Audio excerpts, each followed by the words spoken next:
I'm back at the hives. It's about 5 days since I discovered the chalk brood in my weaker hive. And I have been to Toronto for a little visit back, the first time in over a year, which was great.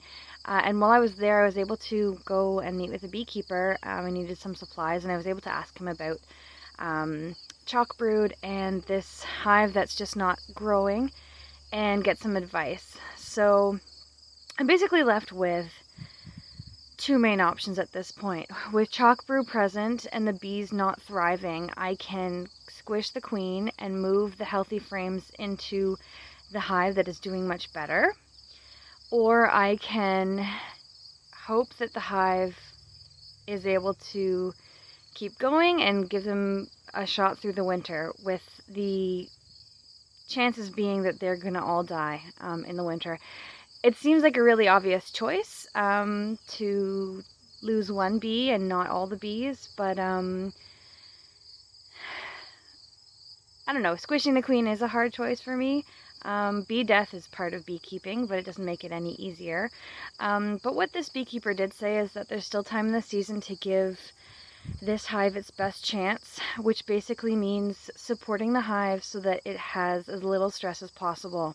And that means feeding it so that they don't have to forage as much, and treating for mites. So mites are almost always present in a beehive to some extent. A healthy hive won't be affected by the mites, but because this is such a weak hive, he said it's worth treating just to remove some stress.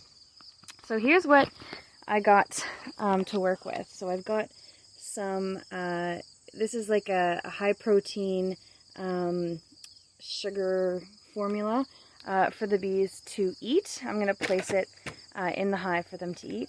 And I also got this Thymovar to treat, they're basically strips that you put in the hive to treat mites.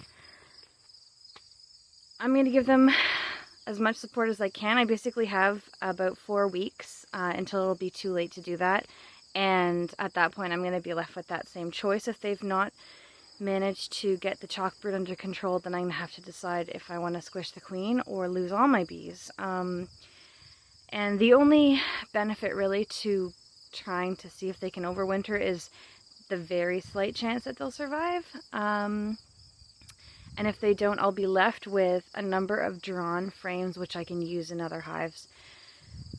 So there is some benefit to that, but probably I'm leaning toward combining the hives, even though it means losing Gertrude. So that's where I'm at today. I'm going to take a look at the hive and then do all this and see where we're at in a few weeks.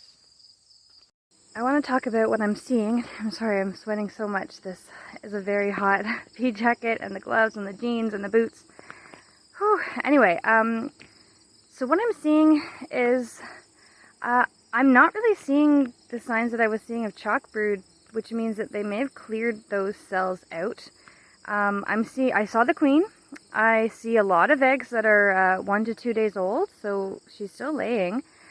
What I am seeing is that the bees are like hyper focused on the few corners where they have honey. I think they're like starving, and I don't know why. They have not collected honey compared to the other hive.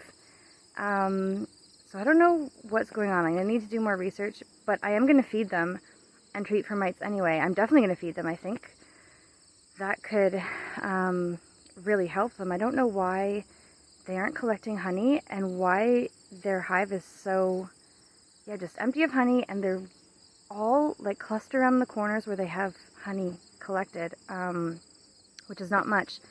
So I think they're really hungry. So I'm going to feed them and we'll see if that does anything. There is the food for them. Like I said, it's a high protein sugar food. And I just cut a hole in the middle so they can come up from the hive and eat. I'm using a different inner cover. This is usually for winter so that you can, you've got that depth inside, like this space here, so that you can feed the bees without opening up the hive. And I figured that was a good thing to use in this case. So I'll shake the bees off my other inner cover and I'll store it. And we'll see if this helps them.